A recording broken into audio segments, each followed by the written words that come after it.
15 ਵਾਟ ਦੀ ਹੈ।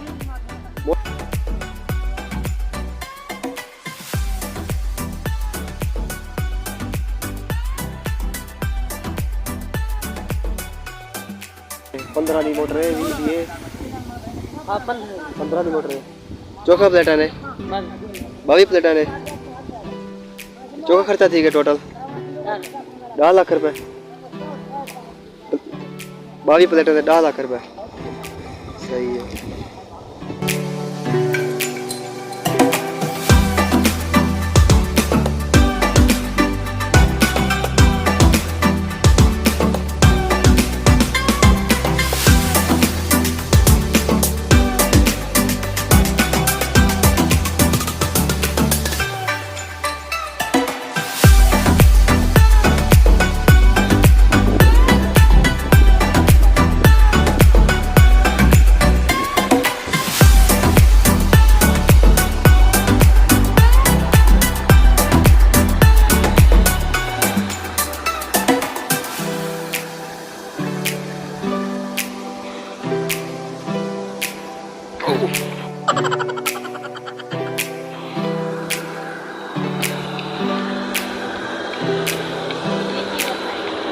हाँ पक्का छीद है।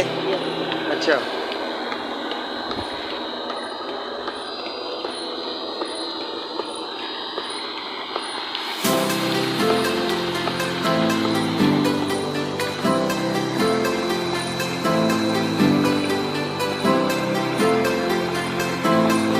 जो भी देर चलता रहा है सवेरे के नहीं चलेगा रहा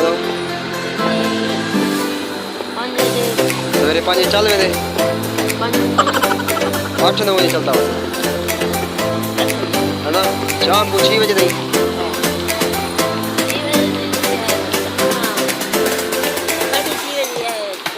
बंद ही वेंदे सही है।